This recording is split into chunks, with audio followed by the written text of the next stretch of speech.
ಅಸ್ಸಲಾಮು ಅಲೈಕುಂ ವರಹಮತುಲ್ಲಾ. ಆತ್ಮೀಯ ಮಿತ್ರರೇ, ಕೆಲವು ದಿನಗಳ ಮುಂಚೆ ಒಂದು ವಿಡಿಯೋ ವೈರಲ್ ಆಗಿ ಬಂದಿರುವಂಥದ್ದು. ಒಬ್ಬ ಕ್ರೈಸ್ತ ಪಾದ್ರಿ, ಅವನ ಹೆಸರು ಸುಲೈಮಾನ್ ಅಂತ, ಇಸ್ಲಾಮಿನ ವೀಕ್ಷಣದಲ್ಲಿ ಆ ಮನುಷ್ಯ ಧರ್ಮಭ್ರಷ್ಟನಾಗಿದ್ದಾನೆ, ಮುರ್ತದ್ ಆಗಿದ್ದಾನೆ ಅಂತ ಹೇಳ್ಬೋದು. ಆ ವ್ಯಕ್ತಿ ಇಸ್ಲಾಮಿ ಇನ್ಸ್ಟಿಟ್ಯೂಷನ್ ಅಲ್ಲಿ ಕಲಿತವನೊಂದು ಜನರ ಮುಂದೆ ಬಿಂಬಿಸಿಕೊಳ್ತಾ ಇದ್ದಾನೆ.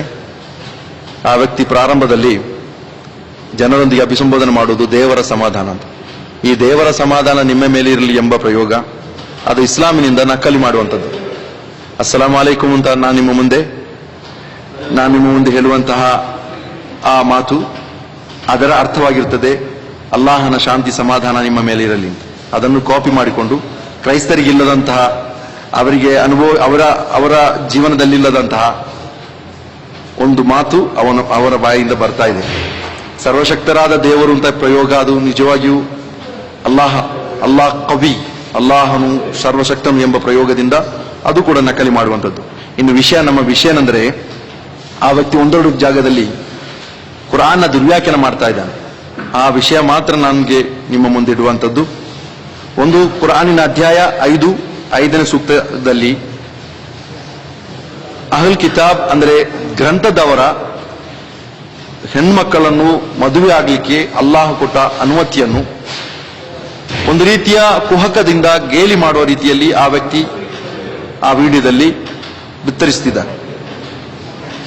ಅಲ್ಲಾಹ್ ಹೇಳ್ತಾ ಇರುವುದು ಅದರಲ್ಲಿರುವಂತಹ ಷರ್ತ್ ಏನಂದ್ರೆ, ಒಬ್ಬರು ಮದುವೆ ಆಗಬೇಕಾದ್ರೆ ಅಹಲ್ ಕಿತಾಬ್ ಅಥವಾ ಗ್ರಂಥದವರಾದ ಯಹೂದ ಕ್ರೈಸ್ತರ ಹೆಣ್ಣು ಮಕ್ಕಳನ್ನು ಮದುವೆ ಆಗುವುದಾದ್ರೆ ಅದು ಕಂಡವರನ್ನು ಮದುವೆ ಆಗುವಂತಹ ಒಂದು ಅನುಮತಿ ಅಂತ ಯಾರಾದರೂ ತಪ್ಪು ತಿಳ್ಕೊಂಡಿದ್ರೆ ಅವರು ಈ ವಿಷಯವನ್ನು ಸ್ಪಷ್ಟವಾಗಿ ತಿಳಿಯಲಿ. ಅಲ್ಲಾಹ್ ಸುಬ್ಹಾನಹು ವ ತಆಲಾ ಹೇಳುವುದು, ವಲ್ ಮುಹ್ಸನಾತು ಮಿನಲ್ಲದೀನ ಊತುಲ್ ಕಿತಾಬ್, ಗ್ರಂಥದವರ ಪೈಕಿ ಅಂದ್ರೆ ಯಹೂದ ಕ್ರೈಸ್ತರ ಸ್ತ್ರೀಯರಲ್ಲಿರುವಂತಹ ಅತ್ಯಂತ ಪತಿವ್ರತೆಯರಾದ, ಅತ್ಯಂತ ಧರ್ಮನಿಷ್ಠೆಯರಾದ ಸ್ತ್ರೀಯರನ್ನು ಅಥವಾ ಚಾರಿತ್ರ್ಯ ಇರುವಂತಹ ಸ್ತ್ರೀಯರನ್ನು ಮದುವೆ ಆಗಬೇಕು.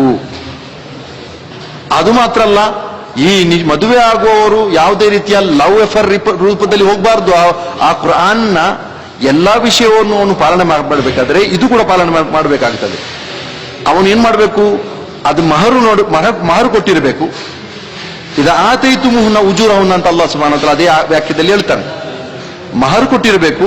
ಅದೇ ರೀತಿ ಅವರು ಏನಾಗಿರ್ಬೇಕು, ಪತಿವ್ರತರಾದ ಜೀವನ ಅಥವಾ ಸಚ್ಚಾರಿತ್ರವಂತರಾದ ಜೀವನವನ್ನು ಸಾಗಿಸುವವರಾಗಿರ್ಬೇಕು. ಅಂಥವರಿಗೆ ಮಾತ್ರವೇ ಈ ಕುರಾನಿನ ಆಯತ್ನಿಂದ ಕ್ರೈಸ್ತರೊಂದಿಗೂ, ಕ್ರೈಸ್ತ ಸ್ತ್ರೀಯರೊಂದಿಗೂ ಅಥವಾ ಯಹೂದ ಸ್ತ್ರೀಯರೊಂದಿಗೂ ಮದುವೆ ಆಗ್ಲಿಕ್ಕೆ ಕೂಡ ಅನುಮತಿ ಇರುವಂಥದ್ದು. ಅಲ್ಲದೆ ಯಾರನ್ನಾದ್ರೂ ಲವ್ ಮಾಡ್ಬೇಕಂತ ಅವಕಾಶ ಅಲ್ಲಾಹ್ ಸುಬ್ಹಾನಹು ವ ತಆಲಾ ಕುರಾನಲ್ಲಿ ಕೊಟ್ಟಿಲ್ಲ. ಅಂತ ಒಂದು ಮಿಥ್ಯಾಧಾರಣೆ ಯಾರಿಗಾದ್ರೂ ಬಂದಿದ್ರೆ ಅವರು ಅದನ್ನು ತಿದ್ದುಪಡಿ ಮಾಡಬೇಕಾಗಿದೆ.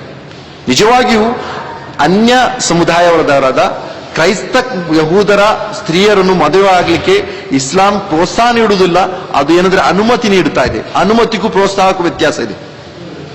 ಇಲ್ಲಿ ಪ್ರೋತ್ಸಾಹ ನಾವು ಯಾವತ್ತೂ ಮಾಡುವುದಿಲ್ಲ. ನಾವು ಹೇಳುವುದು, ನಿಮಗೆ ಸಚ್ಚಾರಿತ್ರ್ಯವಂತರಾದ ಮುಸ್ಲಿಂ ಮಹಿಳೆಯರನ್ನೇ ಮದುವೆ ಆಗಬೇಕು ಅಂತ.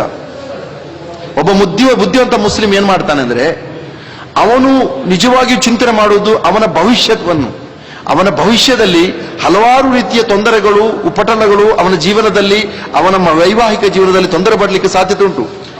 ಆ ಸಾಧ್ಯತೆಯನ್ನ ಅವನು ಮೊದಲೇ ಕಂಡು ಅವನು ಅಂತಹ ಒಂದು ಹೆಂಡತಿಯನ್ನು ಅಥವಾ ಅವನ ಅರ್ಧಾಂಗಿಯನ್ನು ಅಥವಾ ಜೋಡಿಯನ್ನು ಅವನು ಸೆಲೆಕ್ಟ್ ಮಾಡಬೇಕಾದುದು, ಆಯ್ಕೆ ಮಾಡಬೇಕಾದುದು ಅವನ ಮೇಲಿರುವಂತಹ ಒಂದು ಬಾಧ್ಯತೆ ಆಗಿರುತ್ತದೆ.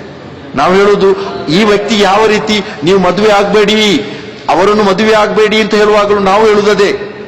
ಮುಸ್ಲಿಂ ಯುವಕರೊಂದಿಗೆ ಹೇಳುವುದು, ನೀವು ಹೋಗಿ ಕ್ರೈಸ್ತರೊಂದಿಗೆ ಮದುವೆ ಆಗಬೇಡಿ, ಕ್ರೈಸ್ತ ಸ್ತ್ರೀಯರನ್ನು ಮದುವೆ ಆಗಬೇಡಿ.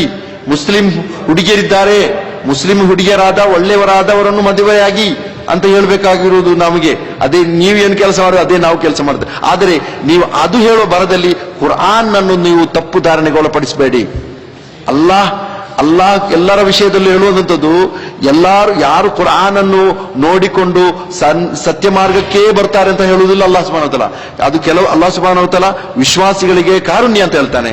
ಕುರ್ಆನ್ ವಿಶ್ವಾಸಿಗಳಿಗೆ ಕಾರುಣ್ಯ, ಅದೇ ರೀತಿ ವಿಶ್ವಾಸಿಗಳಿಗೆ ಅದು ಸನ್ಮಾರ್ಗ ಅಂತ ಹೇಳ್ತದೆ.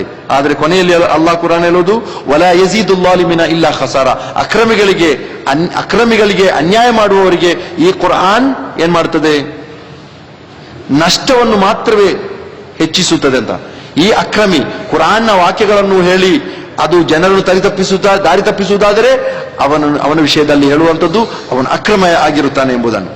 ಇನ್ನು ಆ ಮನುಷ್ಯ ಹೇಳುವಂತಹ ಮತ್ತೊಂದು ವಾಕ್ಯ ಏನು ಅಂದ್ರೆ, ಕುರ್ಆನಿನ 4ನೇ ಅಧ್ಯಾಯದ ಸೂರತು ನಿಸಾನ 5ನೇ ವಾಕ್ಯ ಅಂತ ಹೇಳ್ತಾನೆ.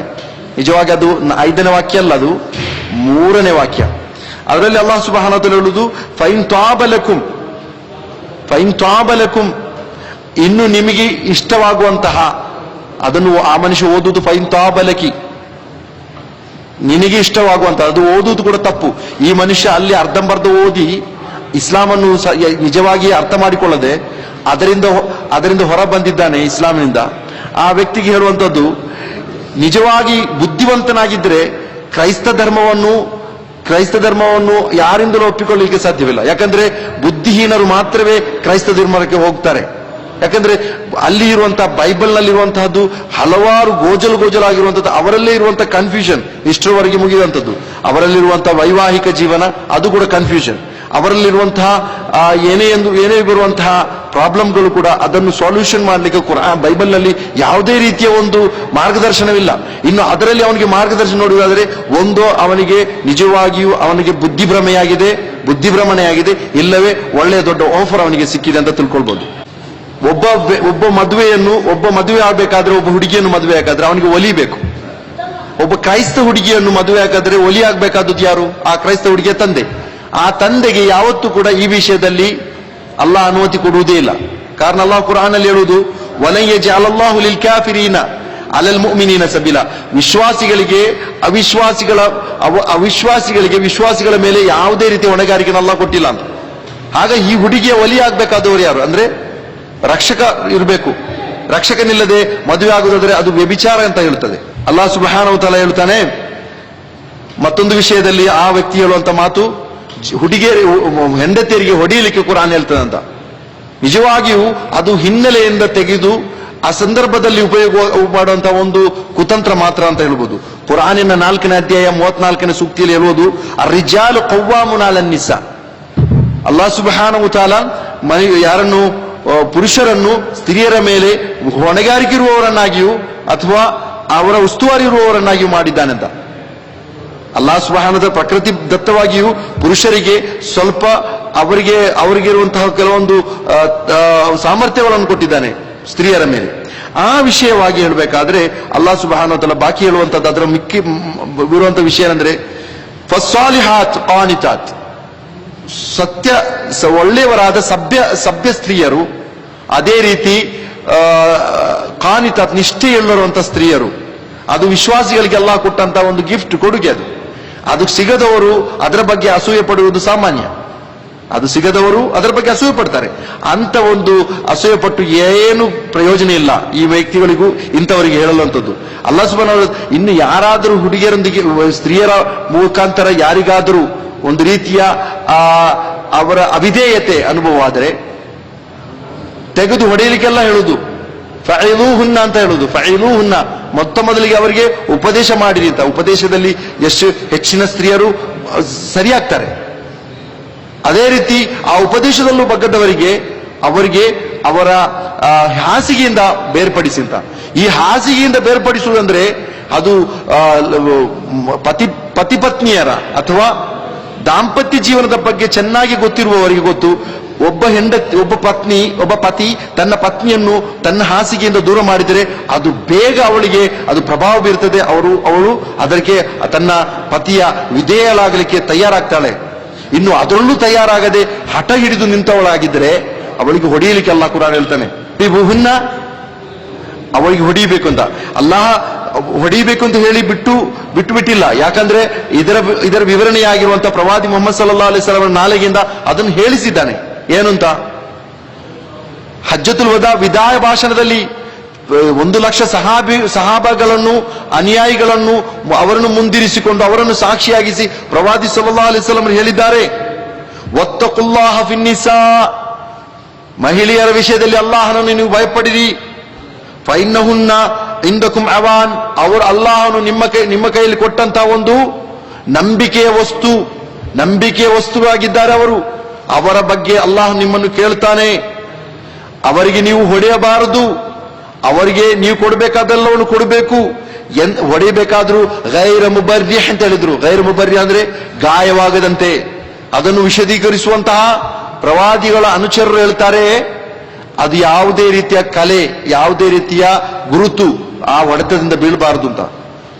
ಕೆಲವೊಮ್ಮೆ ಪ್ರವಾದಿಗಳ ಸಹಾಬಿಗಳು ಹೇಳ್ತಾರೆ, ಈ ಮಿಸ್ವಾಕ್ ಅಂತ ಹೇಳ್ತಾರೆ, ನಮ್ಮ ಮಿಸ್ವಾಕ್ ಹಲ್ಲುಜ್ಜುವ ಈ ಒಂದು ಕಡ್ಡಿ, ಈ ಕಡ್ಡಿಯಲ್ಲಿ ಹೊಡೆಯಬೇಕು ಅಂತ ಹೇಳ್ತಾರೆ.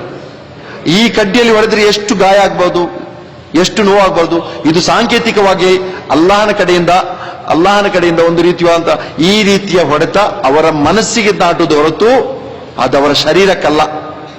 ಇದು ಇಸ್ಲಾಮಿನ ಬಗ್ಗೆ ತಿಳಿದುಕೊಳ್ಳದ ಈ ಅಜ್ಞಾನಿಗಳಿಂದ ಇವನು ಅಜ್ಞಾನಿಯಾಗಿದ್ದಾನೆ, ಇತರರನ್ನು ಅಜ್ಞಾನಕ್ಕೆ ಕರೆದುಕೊಂಡು ಹೋಗ್ತಾ ಇದ್ದಾನೆ ಇದು.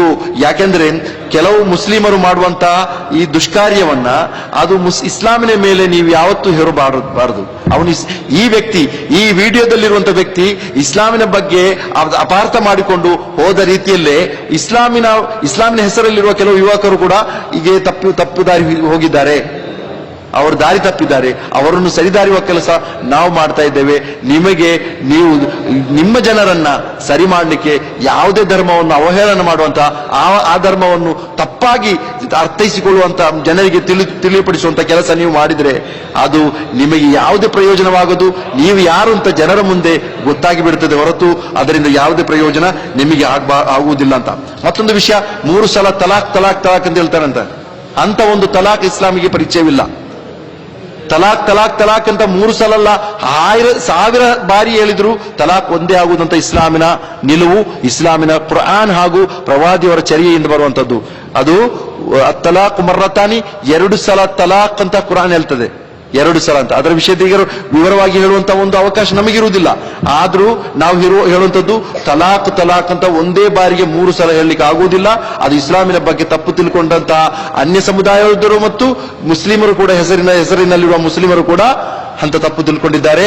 ಇಸ್ಲಾಮಿನ ಒಂದು ತಲಾಕ್ನ ವಿಧಿಯನ್ನು ಯಾರಾದ್ರೊಂದು ಅರ್ಥ ಮಾಡಿಕೊಳ್ಳುವುದಾದ್ರೆ ನಿಜವಾಗಿಯೂ ಇಸ್ಲಾಮಿನ ಆ ಒಂದು ತತ್ವ ಪ್ರಪಂಚದ ಭೂಮುಖದ ಯಾವ ಒಂದು ಧರ್ಮದವರಲ್ಲೂ ಕಾಣಲಿಕ್ಕೆ ಸಾಧ್ಯವಿಲ್ಲ. ಆದ ಕಾರಣ ಈ ತಲಾಕ್ನ ಬಗ್ಗೆ ಅವರಿಗೆ ತಪ್ಪು ತಿಳುವ ಕಾರಣಕ್ಕಾಗಿ ಅವರಲ್ಲಿ ಆ ಡೈವರ್ಸ್ನ ಒಂದು ಸಂಕಲ್ಪನೆವಿಲ್ಲ. ಅವರಲ್ಲಿ ಹೆಂಗಸರನ್ನು ಪೀಡಿಸುವಂತಹ, ಅವರಿಗೆ ತೊಂದರೆ ಕೊಡುವಂತಹ ಎಷ್ಟೋ ಕೆಲಸ ನಡೀತಾ ಇದೆ. ಮಾತ್ರವಲ್ಲ, ಬೈಬಲ್ನಿಂದಲೂ ಸ್ತ್ರೀ ವಿರುದ್ಧವಾದಂತಹ ವಾಕ್ಯಗಳು ಸಾಕಷ್ಟು ನಮಗೆ ತೋರಿಸಿಕೊಡ್ಲಿಕ್ಕಾಗ್ತದೆ. ಪೌಲನ ವಚನಗಳಿಂದ ಬೈಬಲ್ನಲ್ಲಿ ಸಾಕಷ್ಟು ವಿಷಯ ಕಾಣಲಿಕ್ಕೆ ಸಿಗುತ್ತದೆ. ಅದೇ ರೀತಿ ಹಳೆಯ ಕಾಂಡದಲ್ಲೂ ಹೊಸ ಕಾಂಡದಲ್ಲೂ ಅಥವಾ ಓಲ್ಡ್ ಟೆಸ್ಟಮೆಂಟ್ ನಲ್ಲೂ ನ್ಯೂ ಟೆಸ್ಟಮೆಂಟ್ ನಲ್ಲೂ ಅಲ್ಲ ಅವರಲ್ಲಿ ಸ್ತ್ರೀ ವಿರುದ್ಧ ಮಾತುಗಳು ಸಾಕಷ್ಟು ಬಂದಿವೆ. ಅವರ ಧರ್ಮದಲ್ಲಿ, ಅವರ ಗ್ರಂಥದಲ್ಲಿರುವ ತಪ್ಪುಗಳನ್ನು ಮೊದಲು ತಿದ್ದುಪಡಿ ಮಾಡಲಿ, ಕುರಾನ್ಗೆ ಬೆರಳು ತೋರಿಸುವುದು. ಕುರಾನ್ ನಲ್ಲಿ ಇಷ್ಟರವರೆಗೂ ಅದು ಚಾಲೆಂಜ್ ಮಾಡ್ತಾ ಇದೆ. ಮನುಷ್ಯ ವಿರುದ್ಧವಾದಂತಹ ಯಾವುದೇ ಒಂದು ವಾಕ್ಯವನ್ನು ತೋರಿಸಿಕೊಟ್ಟರೆ ಆ ಕುರ್ಆನ್ ಅಲ್ಲಾಹನದಲ್ಲವೆಂದು ಹೇಳಲಿಕ್ಕೆ ಕುರ್ಆನ್ ಸ್ವತಃ ಸವಾಲೆಸೆಯುತ್ತದೆ. ಆ ಸವಾಲು ಅದು 1400 ವರ್ಷಗಳ ಮೊದಲು ಅದು ಅಲ್ಲಿ ಬಂದಿರುತ್ತದೆ. ಇವತ್ತು ನೆಲೆ ನಿಂತಿದೆ. ಈ ಪ್ರಪಂಚದ ಅಂತ್ಯದವರೆಗೂ ಅದು ನೆಲೆ ನಿಲ್ಲುತ್ತದೆ. ಯಾವುದೇ ಒಂದು ವಾಕ್ಯವನ್ನು ಅದೊಂದು ಸ್ಪಷ್ಟವಾಗಿ ಅದನ್ನು ಸಾಬೀತುಪಡಿಸಲಿಕ್ಕೆ ಸಾಧ್ಯ ಇರುವಂತಹ ಯಾವುದೇ ಒಬ್ಬ ಕ್ರೈಸ್ತನನ್ನಾಗಲಿ ಅನ್ಯ ಧರ್ಮದವನನ್ನಾಗಲಿ ನಾವು ಸವಾಲೆಸೆಯುತ್ತಾ ಇದ್ದೇವೆ. ಅವರು ಮುಂದೆ ಬರಲಿ. ಅಲ್ಲಾಹ್ ಸುಬ್ಹಾನಹು ವ ತಆಲಾ ಇಂತಹ ಅಕ್ರಮಿಗಳ ಕಡುಕುಗಳಿಂದ ಸಮುದಾಯವನ್ನು ರಕ್ಷಿಸಲಿ, ಅಥವಾ ಅಲ್ಲಾಹ್ ಇವರಿಗೆ ಸನ್ಮಾರ್ಗವನ್ನು ಕರುಣಿಸಲಿ ಎಂಬ ಪ್ರಾರ್ಥನೆಯೊಂದಿಗೆ ವಸಲ್ಲಲ್ಲಾಹು ಅಲಾ ನಬೀನಾ ಮುಹಮ್ಮದ್ ವ ಅಲಾ ಆಲಿಹಿ ವ ಸಹ್ಬಿಹಿ ಅಜ್ಮഈನ್.